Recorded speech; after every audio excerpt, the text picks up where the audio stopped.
எழில்மிகு மலைகளும் இயற்கை சோலைகளும் தேயிலை தோட்டங்களும் வன உயிரினங்களும் நிறைந்த நீலகிரி மாவட்ட கோத்தகிரி இரண்டாம் சுவிட்சர்லாந்து என அழைக்கப்படுகின்றது. தற்போது பேரூராட்சியாக இருந்த கோத்தகிரி நகராட்சியாக மாற்றப்பட்டுள்ளது. இதனை மேலும் சிறப்புடன் பராமரிக்கப் போவதாக நகராட்சி தலைவி ஜெயக்குமாரி தெரிவித்துள்ளார். இதில் சுற்றுலா மேம்பாட்டிற்கு அதிக முக்கியத்துவம் வழங்கப்படும் என்றார்.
கோத்தகிரி சிறப்பு நிலை பேரூராட்சியாக இருந்ததிலிருந்து தமிழக முதல்வர் அவர்கள் கோத்தகிரி பேரூராட்சியை தரம் உயர்த்தி இரண்டாம் நிலை நகராட்சியாக அறிவித்திருக்கிறார். அதில் மக்களுக்கு மிகுந்த மகிழ்ச்சி அளிக்கக்கூடிய செய்தி அது. இங்கே கூட்டு குடிநீர் திட்டம் நிறைவேற்றப்பட்டு பணிகள் முடிவடையும் தருவாயில் இருக்கிறது. இன்னும் 2-3 மாதங்களில் பணிகள் நிறைவடையும். பிறகு தங்குதடையின்றி குடிநீர் நகர்ப்புறம் அனைத்திற்கும் வழங்கப்படும். அதே போல அடிப்படை வசதிகளான தெருவிளக்கு மற்றும் பாதை வசதிகள் எல்லாம் விரைவாக பணிகள் மேற்கொள்ள அரசு உத்தேசித்துள்ளது. அதனைத் தொடர்ந்து பணியமர்த்தப்பட வேண்டிய அலுவலர்களும் இன்னும் பணியமர்த்தப்படவில்லை. விரைவில் பணியமர்த்தப்படுவார்கள்.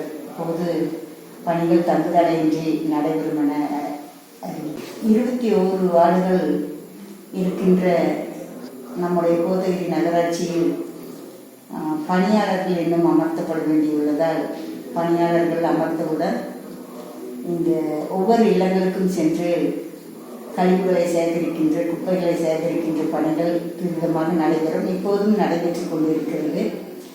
அதற்கான வண்டிகள் வாகனங்கள் போன்றவைகளை நகராட்சி வாங்க உத்தேசித்துள்ளது. தமிழக முதல்வர் அவர்களுக்கு மனதார நன்றிகளை சமர்ப்பிக்கின்றோம். கோத்தகிரி பேரூராட்சி சிறப்பு நிலை பேரூராட்சியாக இருந்து செயல்பட்டு கொண்டிருந்த நிலையிலிருந்து இன்றைக்கு தமிழக முதல்வர் அவர்கள் கோத்தகிரியை நகராட்சியாக அறிவித்து 2ஆம் நிலை நகராட்சியாக அறிவித்துள்ளார். இது மக்களுக்கு மிகுந்த மகிழ்ச்சியை அளிக்கிறது. கால சூழ்நிலையில் 2ஆம் சுவிட்சர்லாந்து என ஆங்கிலேயர்களால் புகழப்பட்ட இந்த கோத்தகிரி சுற்றுலா தலங்கள் மிகுதியாக உள்ளது. அதை காண சுற்றுலா பயணிகள் அதிகமாக இங்கே வருகிறார்கள். இந்த கால சூழ்நிலையை அனுபவிப்பதில் அவர்கள் மகிழ்ச்சி கொள்கிறார்கள்.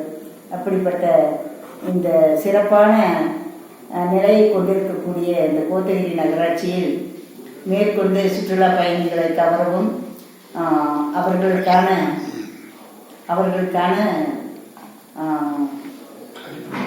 அடிப்படை வசதிகளை செய்து தரவும் நகராட்சி தொடர்ந்து செயல்படும் என்று அறிவிக்கிறோம். கல்வியும் கூட இங்கே அதிக பள்ளிகள் இருப்பதால் கல்வியிலும் நாம் முதன்மை நிலையை வகித்து கொண்டிருக்கிறோம். பள்ளிக்கூடங்களும் தனியார் பள்ளிக்கூடங்களும் அரசு பள்ளிகளும் இங்கு அதிகமாக இருக்கிறது. பள்ளிகளை பராமரிப்பதிலும் நகராட்சி தொடர்ந்து பணிபுரியும்.